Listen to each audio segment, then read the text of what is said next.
Hoy el mundo amanece una vez más ante un fenómeno que desafía toda lógica geopolítica conocida.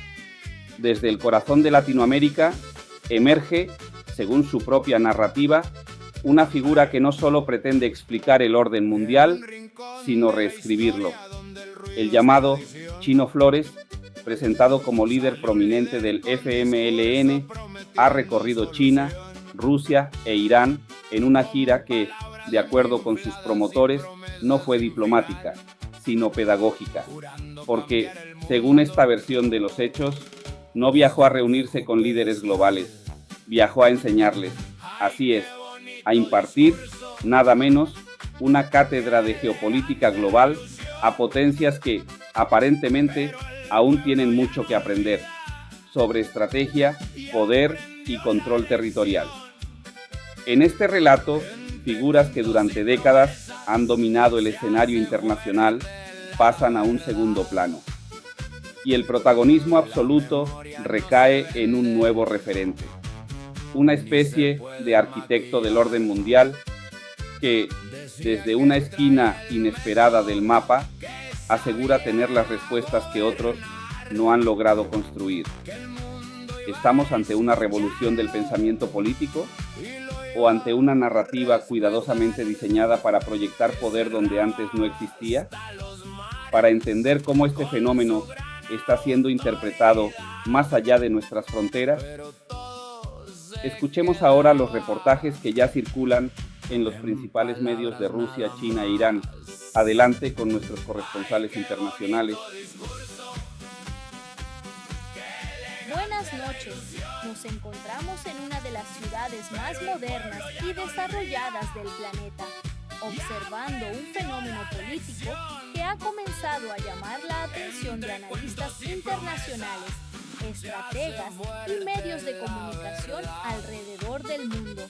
El llamado Chino Flores, figura prominente del FMLN, continúa promoviendo su ambicioso proyecto político internacional, asegurando que en el año 2027 arrasará electoralmente y transformará completamente la estructura política y social de El Salvador. Pero lo que más sorprende a la comunidad internacional no es la promesa de poder, es el contenido del modelo que intenta presentar como ejemplo ante potencias mundiales, porque mientras Rusia fortalece su seguridad nacional, protege sus recursos estratégicos y consolida su soberanía territorial, mientras China desarrolla infraestructura, tecnología y estabilidad social con una civilización milenaria, y mientras Irán refuerza sus estructuras internas bajo una visión de resistencia y control soberano, surge una pregunta inevitable. ¿Cómo pretende este proyecto político convencer a estas potencias, proponiendo el regreso de estructuras que en el pasado estuvieron asociadas al miedo, al control territorial criminal y a la violencia social? ¿Cómo podría una nación que protege sus calles, sus fronteras y la tranquilidad de su pueblo considerar seriamente un modelo que, según sus críticos, abriría nuevamente espacios al caos, a la intimidación y al dominio violento de comunidades enteras? ¿Podría Rusia aceptar que el control de barrios y territorios vuelva a manos de estructuras criminales? ¿Podría China, con miles de años de historia, sacrificando estabilidad y desarrollo por experimentos políticos improvisados? ¿Podría Irán, que defiende con firmeza su soberanía y seguridad interna, respaldar un esquema que sus opositores describen como una amenaza al orden social? Y sin embargo, el discurso continúa, la narrativa avanza y la promesa se mantiene: redefinir el poder, reinterpretar la historia y convencer al mundo de que el pasado debe regresar bajo un nuevo nombre. Pero quizás la verdadera pregunta no sea si las grandes potencias escucharán este mensaje, sino si los pueblos que ya vivieron esa realidad estarían dispuestos a repetirla. Desde la Ciudad Internacional, Valeria Moreno, reporte especial. Y mientras este discurso continúa recorriendo medios internacionales y plataformas políticas alrededor del mundo, nuevos detalles han comenzado a surgir. Según diversas fuentes, después de concluir su gira internacional por Rusia, China e Irán, el líder del FMLN, el llamado Chino Flores, habría sostenido una reunión privada con quienes, según esta narrativa, formarían parte de su futuro gabinete y de las nuevas estructuras de control político y territorial que pretende implementar en caso de llegar al poder en el año 2027. Una reunión donde, presuntamente, se discutieron estrategias, reorganización territorial, control social y la reconstrucción de un modelo que muchos consideran parte de uno de los periodos más oscuros en la historia reciente del país. Pero más allá de la sátira, más allá de la exageración política, lo verdaderamente interesante es observar hasta dónde puede llegar una narrativa cuando intenta presentarse como proyecto de nación. Veamos ahora cómo se desarrolló aquella reunión. Señores, soy el Chino Flores, su líder. A ustedes, mi gabinete, les ordeno que tomen nota, porque lo que hoy les explico es el plan. En el 2027 no vamos a competir, vamos a arrasar.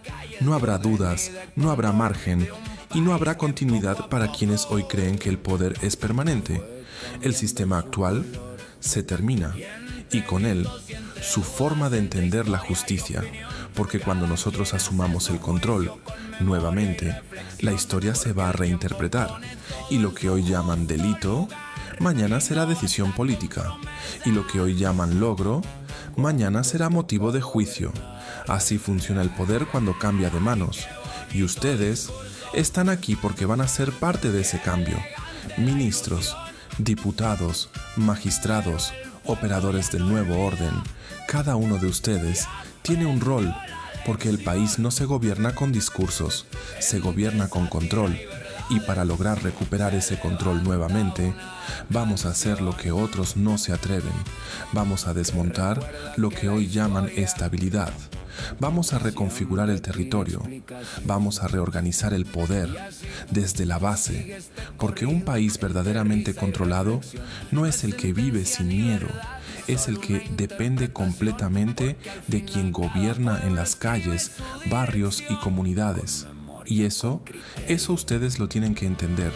Aquí no venimos a mantener un sistema, venimos a rediseñarlo, a recuperar las estructuras que ya demostraron cómo ejercer control territorial, a reinstalar las dinámicas que muchos creyeron eliminadas, pero que, bien administradas, son herramientas de poder, herramientas de influencia, herramientas de dominio. Y mientras el mundo habla de orden, nosotros vamos a enseñarles cómo se utiliza el caos. Por eso este mensaje no se queda aquí. Esto no es solo para ustedes, esto va para Rusia, para China, para Irán y para todos aquellos que, al igual que las naciones antes mencionadas, no entienden que el poder real no se negocia, se ejerce. Vamos a demostrarles que el control no tiene límites, que los mares se pueden cerrar, que los territorios se pueden redefinir, que las reglas se pueden cambiar y cuando lleguemos al poder, todo va a ser distinto, porque no venimos solo a continuar, venimos a reemplazar y ustedes son los encargados de ejecutar ese cambio, así que prepárense, porque lo que viene no es transición, es la toma total del poder que hemos perdido. Y así termina esta historia. Una historia donde los discursos se inflan, las promesas se elevan y los protagonistas se presentan como la solución definitiva de todo un país. Pero la realidad no se borra con palabras. La realidad tiene memoria. Porque aquí no estamos hablando de teorías ni de fantasías políticas. Estamos hablando de un pasado donde las instituciones fueron utilizadas, donde el poder se negoció y donde la línea entre gobernar y pactar se volvió tan delgada que terminó desapareciendo. Un tiempo en el que muchas decisiones no se tomaban de cara al pueblo, sino en espacios cerrados, lejos de la mirada pública, donde lo importante no era la seguridad, sino el control. Un país donde el miedo era parte de la vida diaria, donde la extorsión no era noticia, era rutina, donde la violencia no sorprendía, porque ya se había vuelto costumbre. Y hoy, ese mismo pasado intenta presentarse como futuro, como si la gente hubiera olvidado, como si la historia pudiera maquillarse, como si bastara un discurso fuerte para borrar lo vivido. Pero no, el problema no son las palabras, el problema es cuando las palabras intentan reemplazar la realidad, porque no se trata de quién promete más, se trata de quien ya gobernó. Y cuando ya gobernaste, la memoria habla por ti. Esto que acabas de ver es sátira, es crítica, es una exageración que en muchos puntos roza con lo que realmente ocurrió. Soy Mario Turcios, el sobreviviente. Gracias por escuchar, por analizar y sobre todo por recordar, porque entre la sátira y la realidad, la diferencia no está en lo que se dice, está en lo que la gente vivió. Este video es una sátira política. Utiliza exageración, ironía y elementos ficticios para representar ideas, percepciones y hechos que han marcado la realidad del país. No pretende afirmar escenarios reales, sino provocar reflexión, análisis y memoria sobre lo vivido. Entre la sátira y la realidad, cada quien reconoce la diferencia. Con criterio y con propia decisión.